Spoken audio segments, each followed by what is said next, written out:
বলো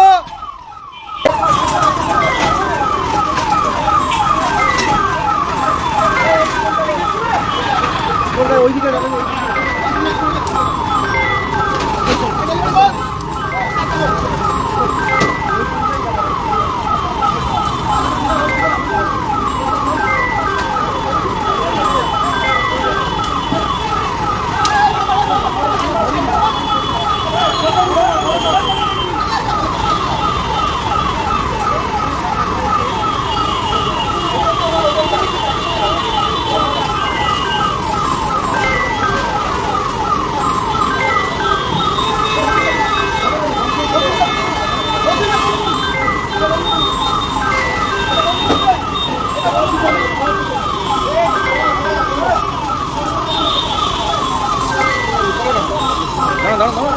দাদার লাইভ চলছে, দাদার লাইভ চলছে না,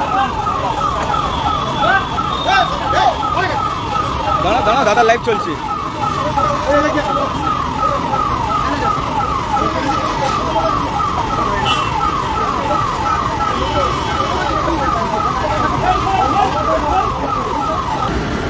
আপনারা দেখছেন ফায়ার ব্রিগেড এসে গেছে, আগুন নিভে গেছে, কোনো ক্যাজুয়ালিটি হয়নি, কোনো ইনজুরিজ হয়নি। কিন্তু এগুলো হচ্ছে র্যাফট ওই ইলেকট্রিক বাইক যেগুলো স্কুটি, সেটাতে আগুন লেগেছিল। এবং এর আগেও এটা জেসিএম রোডে হয়েছিল, ওখানে যারা রেসিডেন্সিয়াল বাড়ির তলায় পড়েছিল, এবং সেটাও একটা ভয়াবহ আগুনের আকার নিতে পারত। বাট এনিওয়ে তৎপরতা, ফায়ার ব্রিগেড, লোকালাইটস এবং পুলিশের তৎপরতা, সেটাও তখন বেঁচে গেছিলো।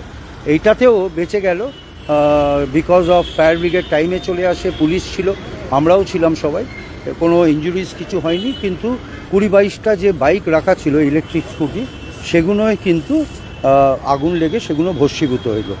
আমরা অনুরোধ করব, যারাই এই কাজ করছেন, যারা এরকমভাবে ব্যবসা করছেন, ফায়ারের যে সমস্ত ইনস্ট্রাকশনস আছে সেগুলোকে মেনে আপনারা করুন।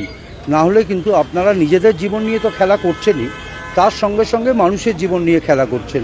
আমাদের যে গাফিলতির জায়গাটাকে আমরা কখনো নিজেদের দিকে পয়েন্ট আউট করি না। আমি তাই অনুরোধ করব, সরকারের দিকে, পৌরসভার দিকে, ফায়ার ব্রিগেডের দিকে, পুলিশের দিকে আঙুল তোলাটা খুব সহজ। কিন্তু আমরা যে কাজটা করে থাকি, নমস্কার, আমরা যে কাজটা করে থাকি সেই কাজটার কিন্তু কোনো দাম থাকে না, থ্যাঙ্কলেস জব, কিন্তু আমাদের করতেই হবে, নিশ্চিত রূপে করতে হবে। তার কারণ আমাদের দায়বদ্ধতা আছে। আমরা চাই আপনারা ভালো থাকুন।